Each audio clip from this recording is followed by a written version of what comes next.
foreseeing the verification and tally of the presidential election result at the center before the same is then declared on behalf and for, and but for the people of Kenya by the chair. So what is oversight? I ask this because we were informed yesterday, and I think you were here, that instead of perhaps playing this role, some of them were allocated welfare scenarios, protocol, and media. But what is oversight? What would they be oversighting over? That's the question. In other words, at what point in this corporate entity scenario does the chair then disengage from the other commissioners? Be they 2 or be they 5 or 6?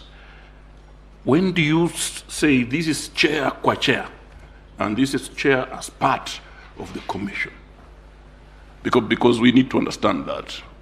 We've been asked to provide clarity. Then let's go to Mahat. Mahat, there is this story about this Venezuelan. And one of the issues is whether the technology system employed or deployed was penetrated. And you did tell us, again, quite robustly, that there was no such penetration or infiltration or intrusion, whichever. But you did also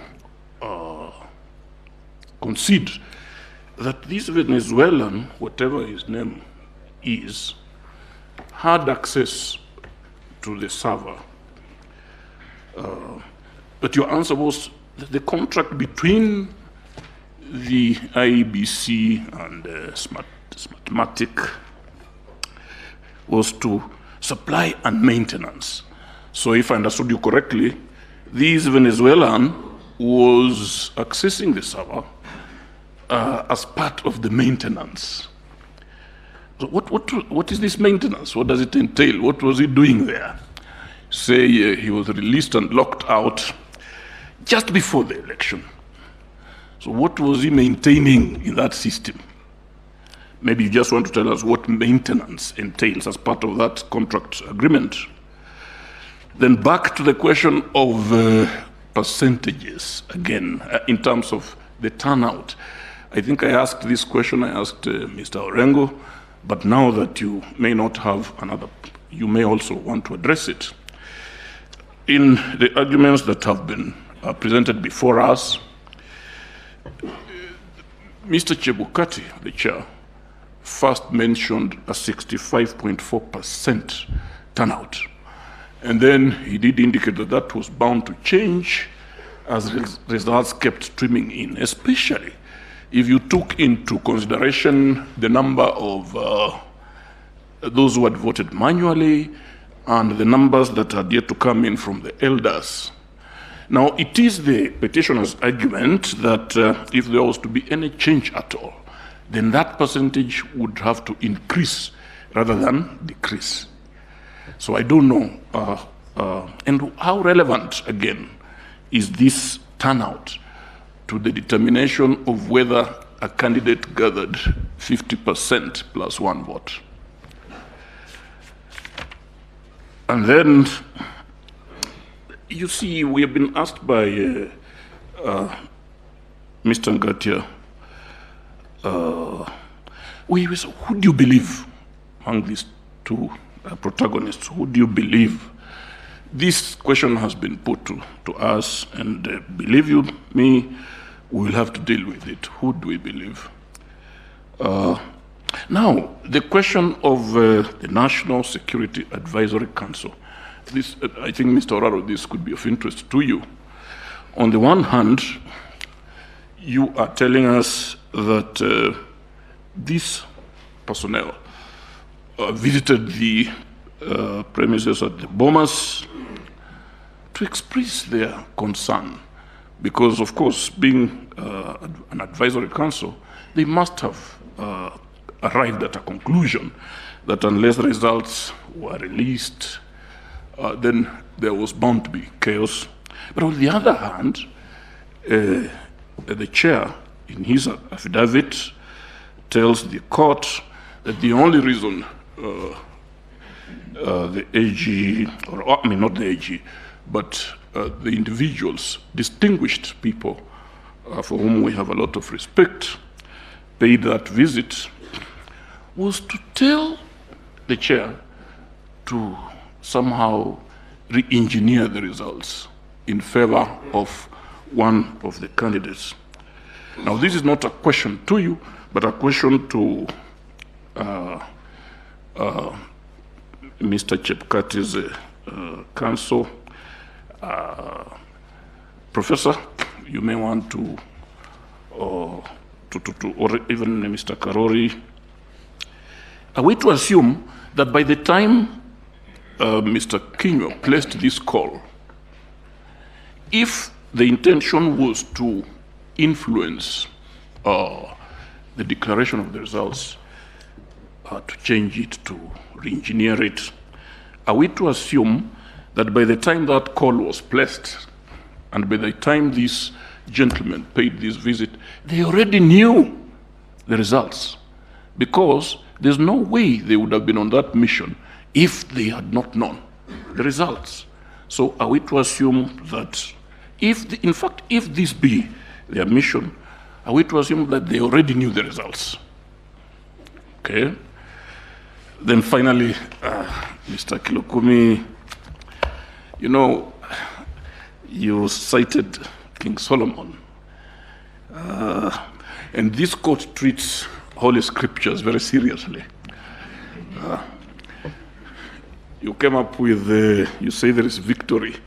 Because in King Solomon's story, the protagonists were distinguished mothers. But here, you called them two gentlemen. But I also remember that one of the mothers who turned out, or the mother claimants, who according to Solomonic wisdom could not have been the mother, is the one who was saying, cut the baby. But the other one, I remember, said, no, let her take the baby. Because what she was interested in is to preserve the baby. Would you be willing to advise?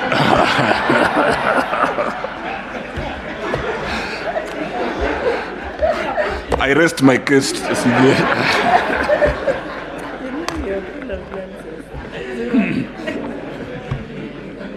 Okay. Thank you, Honorable CJ and President of the Court. I just have one inquiry, one question for the respondents, and it may go to, actually it may be answered by either the counsel, Senior Counsel Gidu Muigai and his team for the first and second respondents, or it could also be taken up at the same time by counsel for the ninth respondent. That is the team of the team of Senior Counsel Fred Ngatia.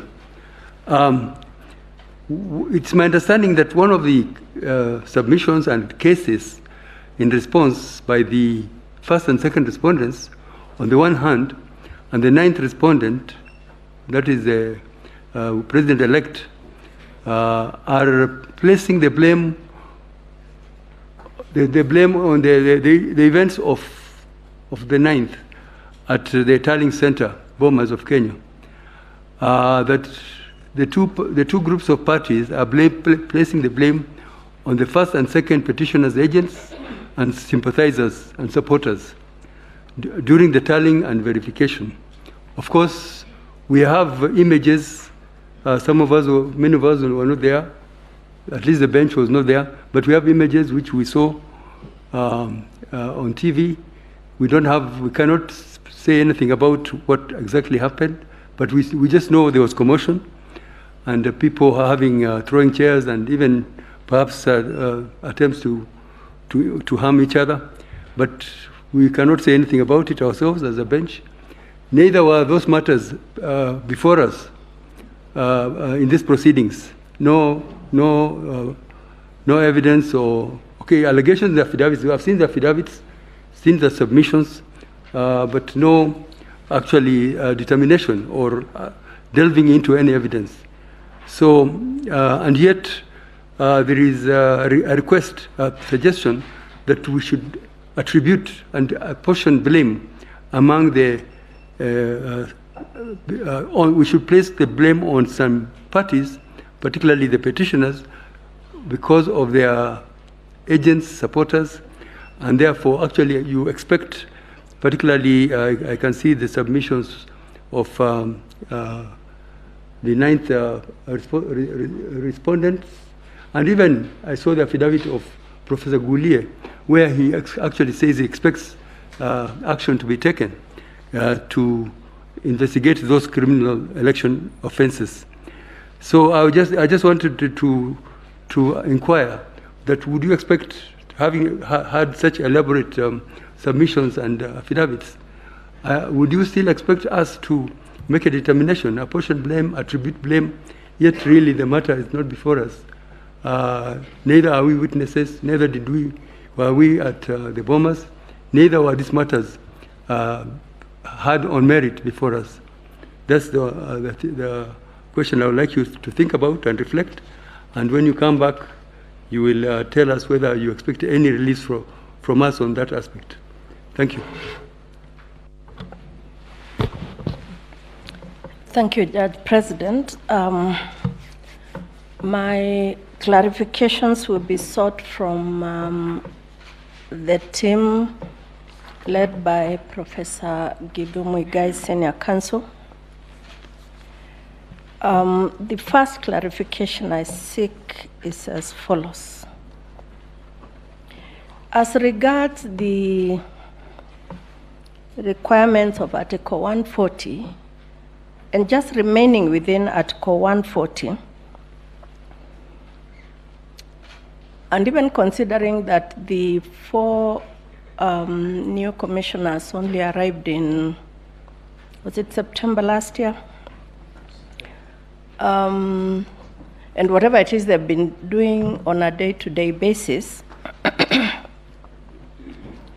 please clarify in my mind, because it's a major issue here, what the constitutional role of the 6 commissioners is under Article 140. And once you tell us what it is, just position their role against that of the staff of the Secretariat and of the chair.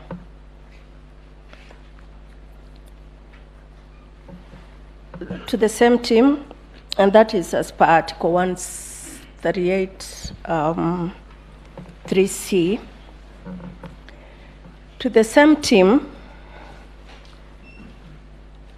of course, numbers are critical. They are, for me, they are. Because that is a mandate of 138, 4A and B, the threshold, the 50% plus 1. And numbers are important for as long as they are not negated by any other process.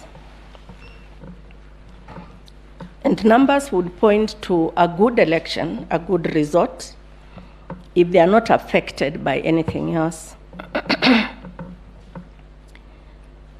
And if Article 138, 4, A and B are not enough, deriving from them, this court in 2017 told us that although numbers were very, very important, other things could affect the numbers. Now, here is my concern. With the fact of the numbers being undisputed, they're important, kindly comment on whether or not, this question flows from the first one, the walking away of the 4 commissioners to go and hold, was it an IBC meeting at Serena? Or was the IBC meeting at Bomas? But please comment on the walking away of the 4 commissioners almost at the same time as the chair was about to declare the results. And in fact, I recall, because I was glued on TV myself, among their first words were that we have done an excellent job as concerns this election. But the results that the chairman is about to release are his results. So please comment for my benefit that working out and how was it timed? You've got to know, because these are your clients, that they would be walking out of Bomas to Serena to allow all media houses, in fact, except for the violence that occurred at Bomas, the split screens of media houses would have been showing each one of them addressing us, the Kenyan voter, at the same time. In fact, at one moment there, I thought the team at Serena would give us their numbers, and the team at Bomas was going to give us their own numbers. So my concern is, does their walking out mean anything under Article 140? If it does, what is it? If it doesn't, why not?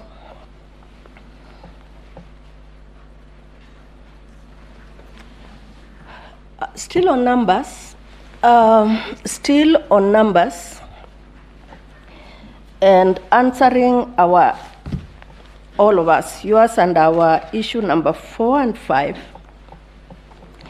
we were told, and I need clarity on this one because it cuts across 2 main issues, that the voter turnout was affected by the postponed election. Now,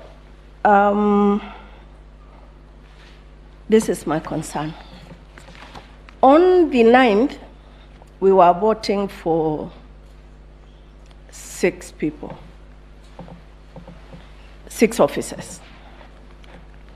And we actually voted for 6 officers, including in the places where elections were postponed. And we were told that turnout was affected by the postponement. And since you are the central player in this thing, you could pass this to Mahat or anybody else in your team. Did the postponement affect only the vote of the president?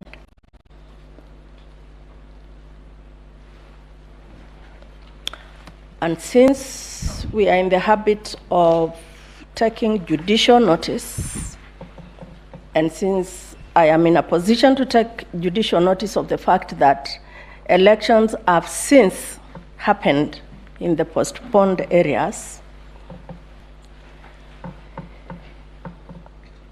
have the subsequent elections returned a different result as to turnout? Because that happened, was it Monday? And we have yet to write a judgment. If they are affected, in what respect?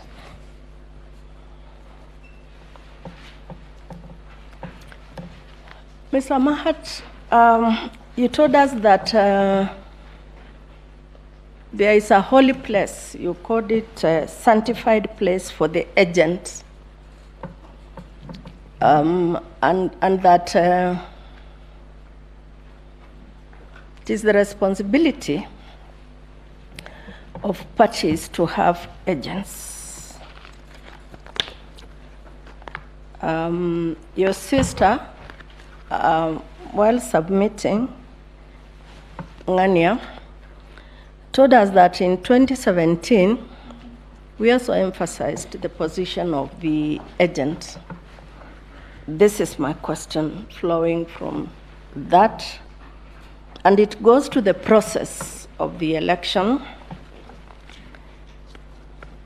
What if there were no agents? The Article 81, I think 81E, places the burden of ensuring that we have a fair, free, transparent, accountable, and all those things election, where, for whatever reason, agents are not present at an election. Is it not the role of the IEBC to ensure that Article 81E is upheld? And in the event, I know you said in Tiati, some constituency there, in fact, there were no agents from anyone. The process, and where there are no agents, the process. Finally, we have seen somebody named the 4 commissioners as respondents.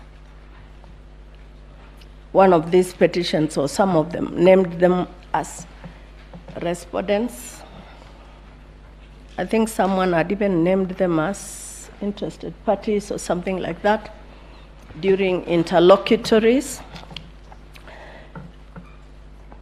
But by whatever name code, they remain commissioners.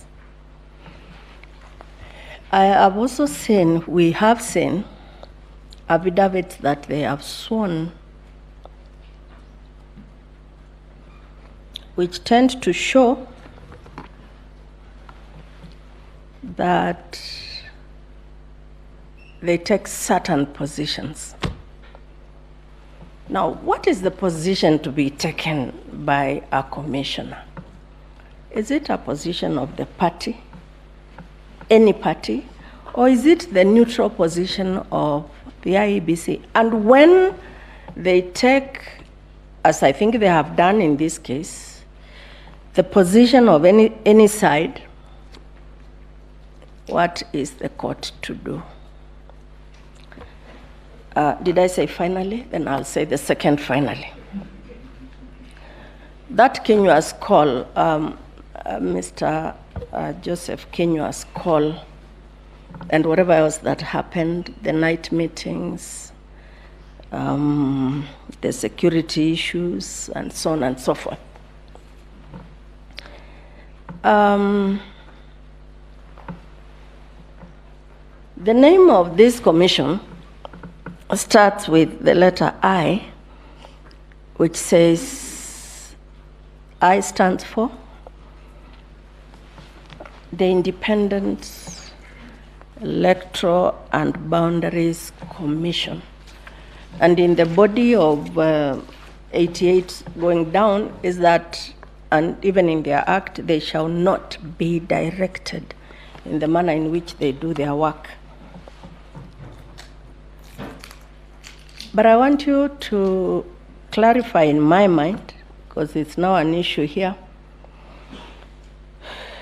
when it comes to writing the judgment, what do you want me to write? There are commissioners, and we talked about the dysfunctionality. It came from you, it didn't come from this side of the bench. Of the commission, I'm glad today I have had an attempt at answering my question yesterday as to when it became dysfunctional. But I'm still waiting for answers from the person to whom the question was directed, which is the petitioners. But tell me what the IEBC was supposed to do. On the one hand, they are being told, hurry up and announce. On the other hand, the court, as represented by the Honorable Mr. Justice Isaac Lenaola, is saying, but there is still time. There is yet another day before you can announce what is the IEBC to do. Thank you. Thank you very much. Thank you, President. Thank you, colleagues, for those questions. I think they were quite comprehensive. The team led by Professor Githu Muigai, you can see what we want to understand is this disconnect arising from IEBC. Because when we look at Article 88, the role of IEBC is to supervise and conduct elections. I do not want to repeat this question. Why the chairman deemed it fit to allocate commissioners, I think what has been described as domestic chores, leaving the core business of IEBC to the CEO to supervise. We've been told that they did a good job in the polling stations. Polling went on well, counting, tallying, and transmission until the National Tallying Center, where they are all there, but they are not doing the core business of, according to the Constitution, they have been given other duties. This is bringing a lot of questions in our minds. Then when we look at Article 138, 3C, we see they have a law, at least to look at the current results and ask questions whether the president-elect met the constitutional threshold. Before the chairman can go and announce the results, because we all understand nobody can tinker with the forms 34A and B the way they have come. And you have heard IEBC being likened to the Supreme Court, much to the chagrin of the judges here, because the question which was being asked, I think, by Mr. Otieno is that if 7 people are sitting on a judgment or a decision and there is a dissenting voice, why didn't the chairman tell Kenyans exactly what happened? That we conducted this election, we came to the National Tallying Center, we have these results, but some of the colleagues have a dissenting voice. They will tell Kenyans why they are dissenting. Another thing that worries us, and I think your team should answer, is why the live streaming of the results stopped. Because if Kenyans were able to follow the streaming from the beginning to the end, which was being done in the spirit of accountability and stability and transparency, then the rhyme which we were being told of the pige ponki would not arise, because there would have been no confusion. We know this is how things are happening, and therefore maybe the losing candidate who is being called to go to the National Tallying Center can decide not to go, because they know already the results they are on the screen. So I would also like a clarification. The question has been asked, and it was demonstrated very ably by Mr. Mahat, I would really like to follow his presentation because he did it with passion. Mr. Kirago Kemani also did it, but I think I want you, Mr. Mahat, to, just demonstrate how the forms 34A that were attached to the affidavits of the respondents were photoshopped. I think I liked your language of photoshopping, and I could follow it, but I want to understand exactly how they were photoshopped. I think that is what I would like to ask. Thank you. Oh, one more. Thank you, CJ. Sorry, I don't know whether it has been, but time without number, the issue of the 27 constituencies whose results, it is said, had not been included in the final tally before the announcement was made, keeps coming up. We have been told that in fact, these 27 constituency results had been verified and tallied. But because of the commotion, somehow they would not be part of the announcement. But why did the chair, just before, when CAM was restored, why would he not have included them? Because they had already been verified and tallied. Or did not include in the final so that they shouldn't be here bothering us? Why was it, where was the hurry this time? And already the results had been tallied and verified. Thank you, CJ. Sorry, I just forgot a quick question, Professor Muigai, regarding my questions on Article 138. What is the implication of what you are suggesting on the chairpersons of other commissions? And I say chairperson, I noticed today everyone's talking about chairman, chairman, chairman. The correct term is chairperson.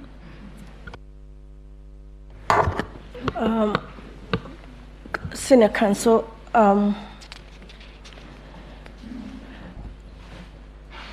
I think myself that, and if I'm wrong, please correct me, that the most important day for a commissioner of the IEBC has got to be that time that they are doing the presidential election, and I think there is a reason why their term is 6 years, because our elections are every 5 years. So that, I think it's likely that in the 6 years, or whatever time one gets in, a commissioner would have to conduct an election, a general election. Let's not just say presidential, but a general election. Therefore, what is the role of the commissioner, the 7 commissioners? Back to my question number 1, and strictly under Article 140 for me, and 138, 3C. Thank you.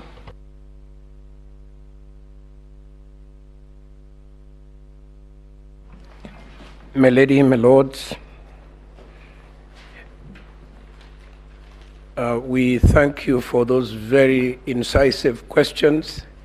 My team has requested me to very humbly request you to give us time, because you place much weight on those issues.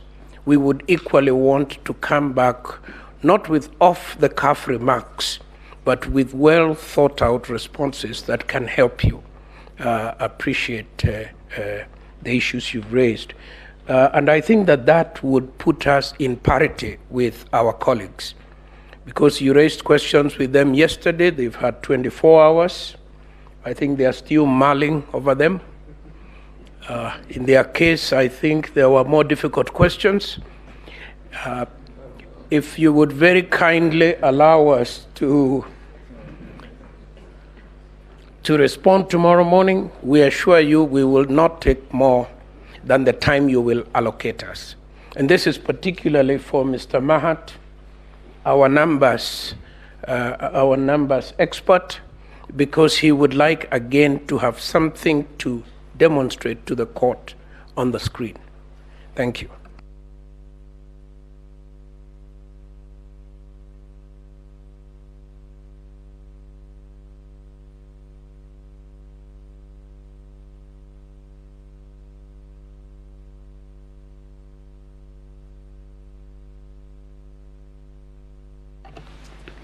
Yes, we are consulting because we did not want to give you a second bite of the cherry. You know you have no right to reply as respondents. But we have asked these questions on the tailhead. The hour is also late, but you know we are operating under very, very strict timelines because of the extraordinary circumstances of this matter. We have agreed to allow you to respond in the morning, considering that if you put your minds together, you'll be faster in the response than if we do it now.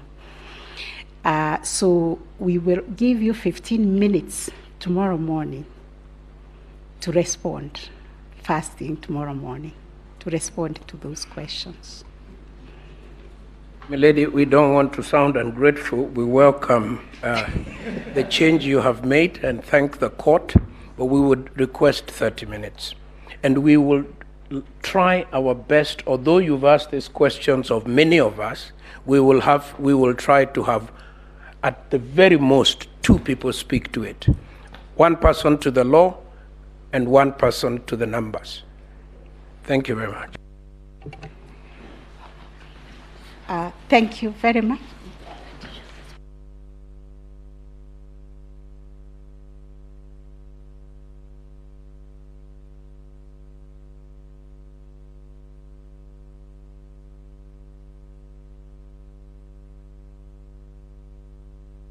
Yes.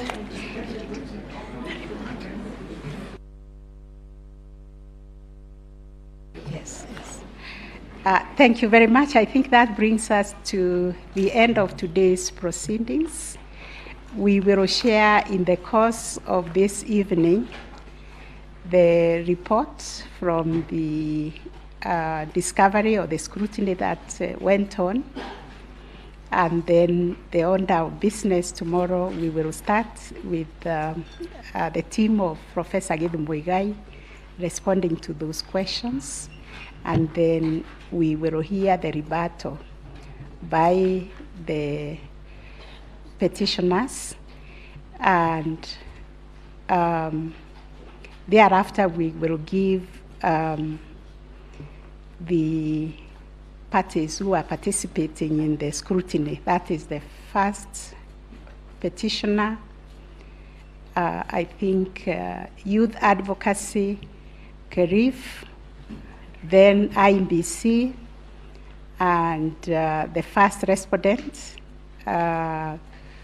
to comment on the report on scrutiny. We'll give each 15 minutes because we are trying to see how we can bring these proceedings to an end, at least by midday tomorrow, so that for us we can retreat to our chambers to work, to do the biggest job that has fallen on our hands, to come up with a judgment by Monday. So we will continue to ask you to bear with us and be very kind to us. Thank you very much. Have a very nice evening.